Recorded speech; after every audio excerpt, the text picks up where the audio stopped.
Hey everyone, welcome back to the channel.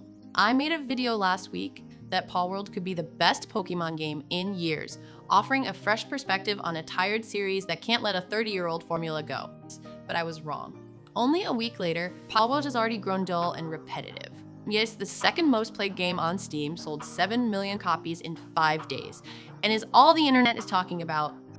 Shovelware clones of better games that shamelessly rip off the biggest IP are plastered across mobile ads all the time. And we see an unending wave of such games dredge onto the shores of Steam's news tab every week, but they don't make nearly the dent that Palworld did. It's the perfect recipe for mediocrity to blow up. We're coming down from the holidays. Survival games are huge. It's known as Pokemon with guns and has been roped into the console war as Xbox fans use it to mock PlayStation, while everyone is picking sides over a potential Nintendo lawsuit like it's a football game. Put aside the drama and controversy, and it's a very bland game.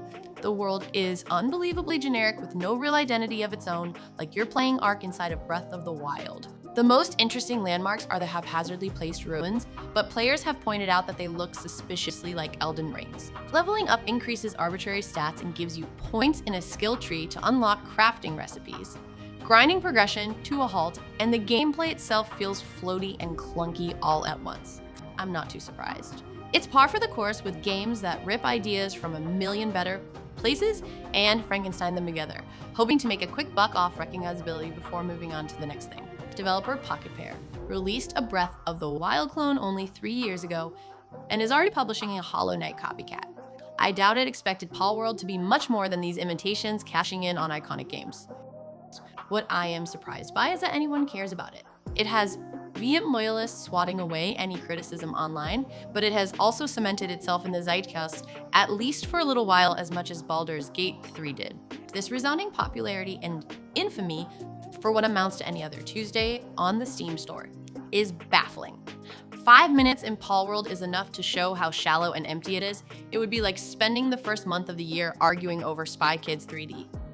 It isn't a plucky indie game sticking it to the triple S.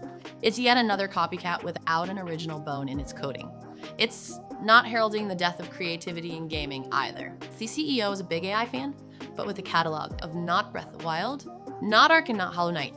Is it really shocking he would endorse a tool that shamelessly rips off artists?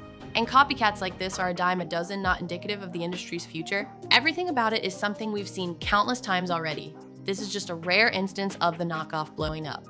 Fans will latch onto it as ammunition and endless arguments online, but I can't see Palworld sticking around for long because it simply isn't that good. Everything it does, 10 other survival games do better. It's just a convenient gotcha for every shred of discourse right now. But when the internet inevitably moves on, that hollow foundation will crumble. So, what are your thoughts? And what you think about this game? Share your opinions in the comments below, and don't forget to like, subscribe, and hit that notification bell for more gaming updates. Until next time, happy gaming!